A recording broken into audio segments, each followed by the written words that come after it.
Hello, everyone. Previously in Genesis 13, Abram had returned from Egypt to the area of Bethel and Ai.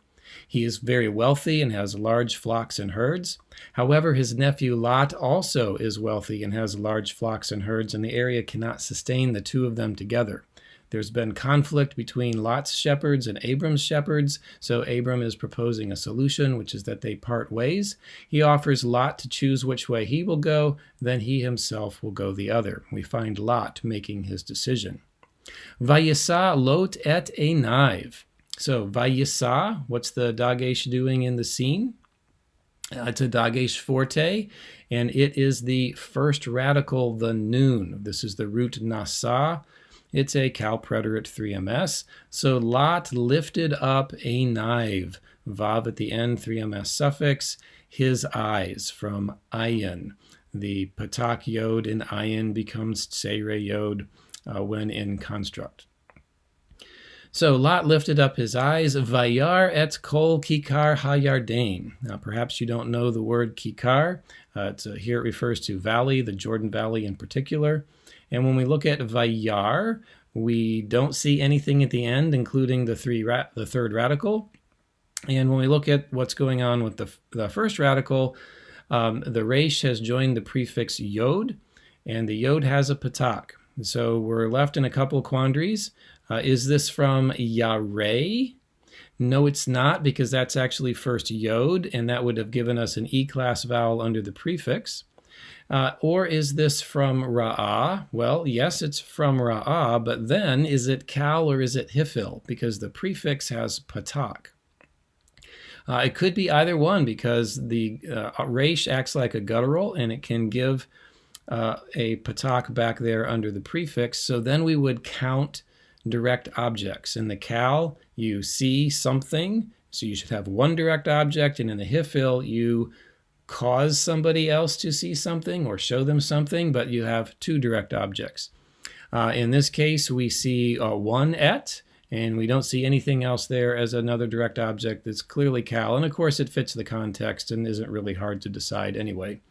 So Lot lifted up his eyes, and he saw the whole valley of the Jordan, or the whole Jordan Valley. Ki kula mashkeh. Mashkeh, probably also a word that you don't know, but shaka is the verbal root to drink. Here it says that all of it, kulah, all of it, referring to the valley, was watered, that it was well watered. And then we have a parenthetical statement, Lifnei shachet Adonai et Sodom ve'et Gomorrah. So before, now here we have shachet. Let's work through that word for a second. All we see are the three root letters, so we know there's nothing at the end and nothing at the beginning. What do we have going on with R1? R1 has a patak, and R2, chet is a guttural, and gutturals have the behavior of rejecting dagesh forte. So this is a PL, and it is an infinitive construct. How do we know that it's not a PL perfect? PL perfect would have had a chirik under the first radical. Also, we're following a preposition, and one of the characteristics of infinitive constructs is that most of them, something like 86-87%, follow a preposition. So this was, the comment here is that this is before the Lord had destroyed Sodom and Gomorrah. Shachet is not a word that occurs in the kal, but in the PL it means to destroy. Still evaluating the Jordan Valley, he compares it to Gan Adonai, Kagan Adonai. It was like the garden of the Lord. Ke'eretz Mitzrayim bo'acha tzoar. It was like the land of Egypt, bo'acha tzoar. So tzoar is a geographic name, and bo'acha might look a little funny to you, so why don't we take that apart. What do we see at the end? Well, we do see kametz hey, but let's try and think through this a little more phonetically. We see ka at the end. What if the hey weren't there? We were just looking at, say, a final kaf, and it was still making the same sound, ka. Well, that would be the ka from ta from ata, and that would be the 2ms pronominal suffix. And then once we remove that ending and we see bo, Well, that's the lexical form of the word, being a second vav word. The infinitive construct is the lexical form. So we've got the cal infinitive construct of bo plus a 2ms pronominal suffix.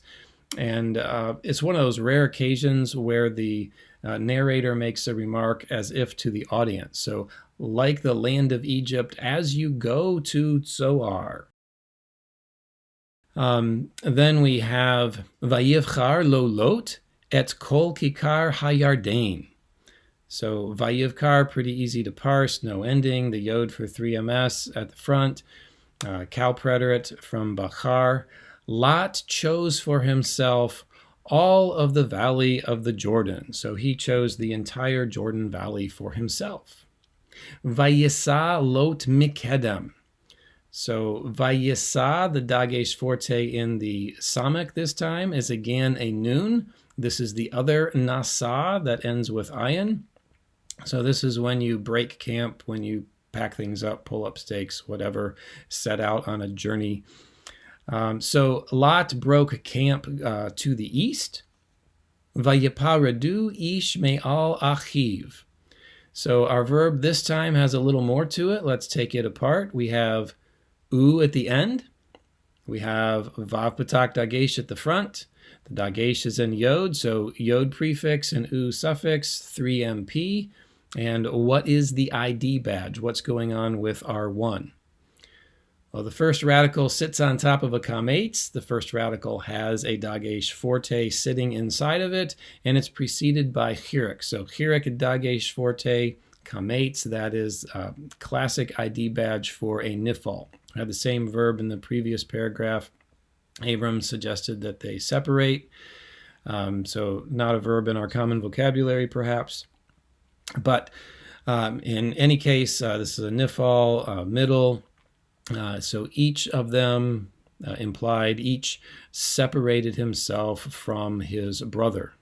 And then we have comments on how that unfolded. So these are not preterites. These two things are happening at the same time, and they embody what it meant for them to separate from each other. Avram yashav be'eretz Canaan. Abram settled in the land of Canaan, Velot yashav be'arei hakikar, but Lot settled among the cities of the valley. Vayehal ad Sodom, and he pitched his tent, or he tented nearby Sodom. So you might be wondering to yourself, isn't Vayehal a preterite? Certainly it is. If it's a preterite, why do I not have it all out to the margin? And that's because it's tied up as a package with velot yashav. Lot settled here and he pitched his tent. So those two are connected and they stay at the same level. Then we end with a parenthetical note. Va'anshe Sodom ra'im v'chata'im la'Adonai me'od. So the men of Sodom, this ra'im is not the shepherds ra'im. This is the wicked. They were wicked and sinners to the Lord very much.